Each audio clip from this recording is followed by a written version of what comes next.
हाँ जी, सभी लोगों को नमस्कार। एक बार सभी लोगों का प्रेपकर परिवार पर स्वागत है। आपका प्रेपकर यूट्यूब परिवार पर स्वागत है।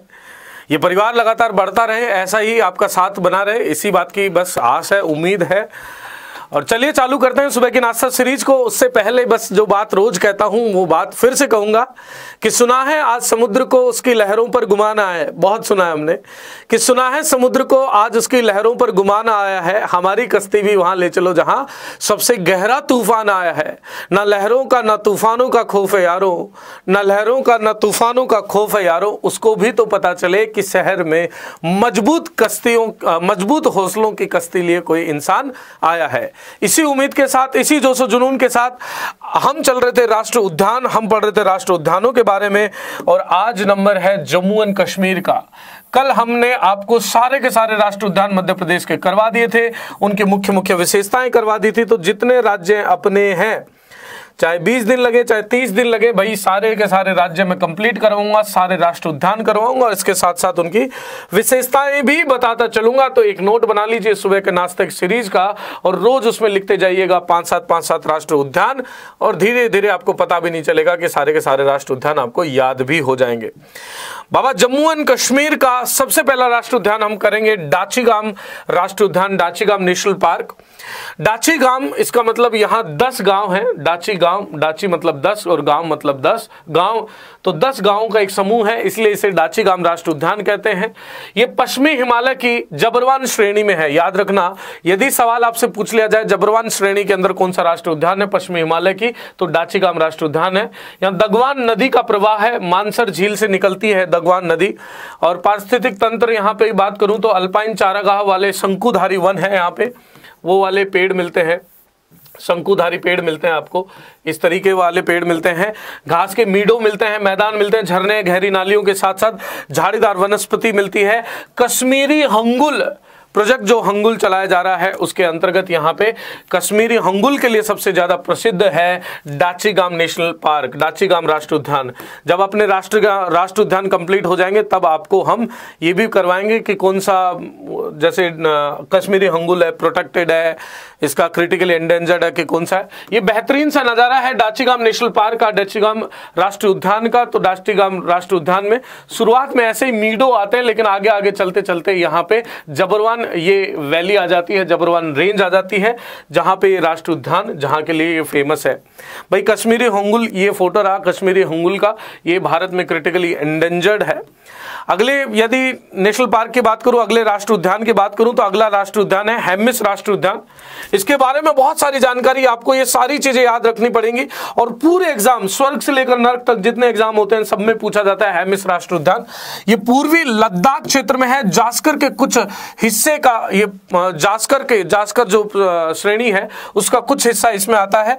केवल राष्ट्र उद्यान जो हिमालय के उत्तर में, ये याद रखिएगा, एकमात्र भारत का राष्ट्रीय उद्यान ऐसा है, केवल एकमात्र भारत का राष्ट्र उद्यान ऐसा है जो हिमालय के उत्तर में है, हिमालय के नॉर्थ में है, उच्च ऊंचाई वाला राष्ट्र उद्यान है, सबसे बड़ा राष्ट्र उद्यान है।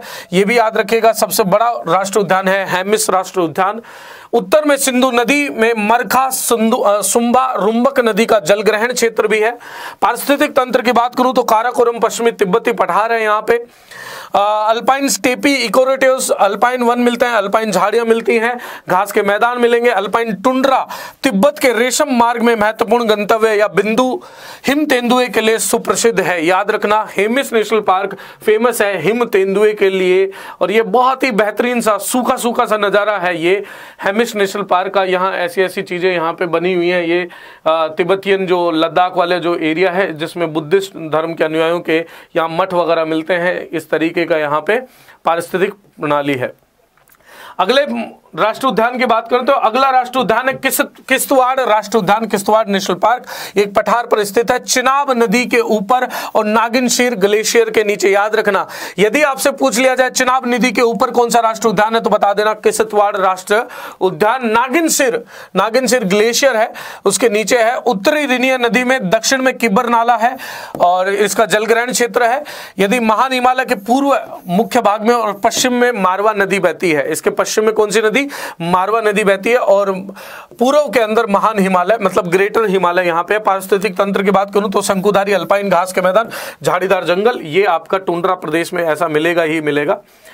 अब ये इस तरीके से हमने बात करी। आज अपन ने 3-4 राष्ट्रीय उद्यानों की बात कर ली, और उसमें हमने सबसे ज्यादा बात करी है जम्मू एंड कश्मीर के राष्ट्रीय उद्यानों की। तो एक बार जल्दी से रिवीजन करिएगा, देखिएगा। किश्तवाड़ राष्ट्रीय उद्यान के बारे में विशेषता, मुख्य विशेषता मैं बताता चलता हूं। चिनाब नदी के ऊपर है, नागिन सिर ग्लेशियर के नीचे है। इससे बाद में हमने क्या देखा था, हमने देखा था Hamish national park. Hamish national park में बहुत सारे कुछ विशेषताएं याद रखना। इसमें सबसे ज्यादा याद रखना कि पूर्वी लद्दाख में है, भारत का सबसे बड़ा राष्ट्रीय उद्यान है। केवल एकमात्र ऐसा राष्ट्रीय उद्यान है जो हिमालय के ऊपर है, हिमालय के उत्तर में है। इसके अलावा काराकोरम पश्चिमी तिब्बत पठार मिलता है यहाँ पे, और यहाँ पे हिम तेंदुए के लिए जाना जाता है। इससे पहले हमने क्या करा था, इससे पहले हमने करा था दाचीगाम नेशनल पार्क, दाचीगाम राष्ट्रीय उद्यान। दाचीगाम राष्ट्रीय उद्यान कश्मीरी हंगुल के लिए जाना जाता है। दाचीगाम का अर्थ है 10 गांव, और ये जबरवान श्रेणी में मिलता है। ऐसे रोज कर रोज थोड़ा थोड़ा नाश्ता थोड़ा होना चाहिए, वरना लंच नहीं होता, आगे खाना कैसे खाओगे। रोज थोड़ा थोड़ा करके राष्ट्रीय उद्यान याद करवाएंगे, फिर अपन ले लेंगे जंगली जानवरों को, क्रिटिकली एंडेंजर्ड वलन और बाकी सारी चीजें अपन आपको अगले की क्लासेस में बताते रहेंगे। यदि आपको ये सीरीज बहुत अच्छी लगती है तो लाइक करना ना भूलिएगा, और शेयर जरूर करिएगा। जिस तरीके से आपका प्यार होगा उसी तरीके से और चीजें जोड़ते चलेंगे, समय बढ़ाते चलेंगे। इसी तरीके से हंसते रहिए, मुस्कुराते रहिए, बड़ों को हमेशा आदर दीजिएगा, छोटों को हमेशा प्यार दीजिएगा, और पढ़ते रहिएगा। पढ़ना ही जीवन है। थैंक यू सो मच, धन्यवाद, बाय बाय।